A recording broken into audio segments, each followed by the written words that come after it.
Hello ladies and gentlemen, this is Ruinstone and we're going to be doing Let's Talk Legendary, and today we're going to be talking about Rith.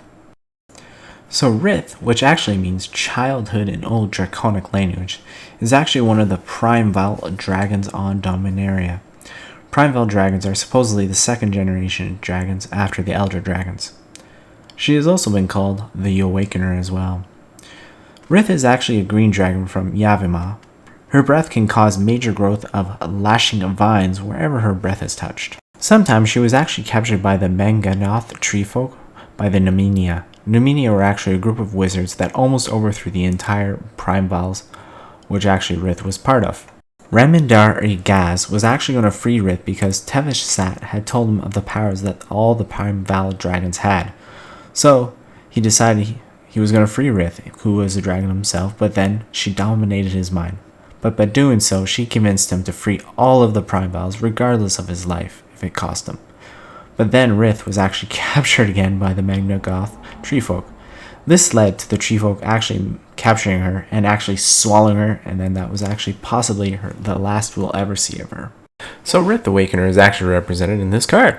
As you know, it's already a legendary creature and it's a dragon. It costs 3 colors and those 3 mana to put that 6/6 out. Well, its ability is actually really cool. It could be tied into its green breath, where it would show green lashing vines with its breath. It says, when it deals combat damage to a player, you may pay 2 colors and a forest. If you do, choose a color, then put a 1/1 green sapperling creature token onto the battlefield for each permanent of that color. So again, I'm just 100% guessing that is associated with the breath it does. If it does, that's a really good coincidence that it does that.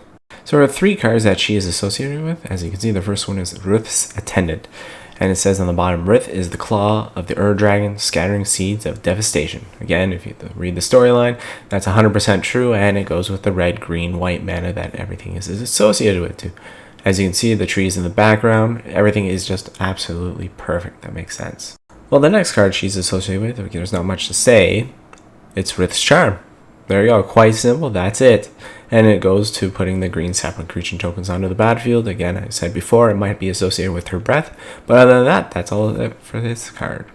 And the last card she's associated with is Rith's Grove. There it is, the red, green, white mana, we've seen the previous 2 cards, and it's a land. So basically, this is where she is located, so that's it. So let's move on to what she's actually depicted in. So I really love this card that she's depicted in. It's called Insolence. And it says, sacrificing the mortal dragons to satisfy your immortal hunger ends here. Daragast to Rith. Well, absolutely perfect, because if you're listening, this is perfectly tied to the storyline. The card, everything, it is absolutely perfect. So let's move on to the last card that she's depicted in. So the last card she's represented is Primeval's Glorious Rebirth. And it says, centuries ago, 5 dragons conquered death to rule the living. Again, this is associated with the storyline. I know it just sounds like a broken record, but every card that's been associated, depicted, everything is related to actually the storyline, which is really cool. I really like this picture. It's a really cool artwork, and this legendary sorcery card is really good if you can pull it off. But that is all the information we have on Rith at the moment, so I hope you guys have a good day and a good evening.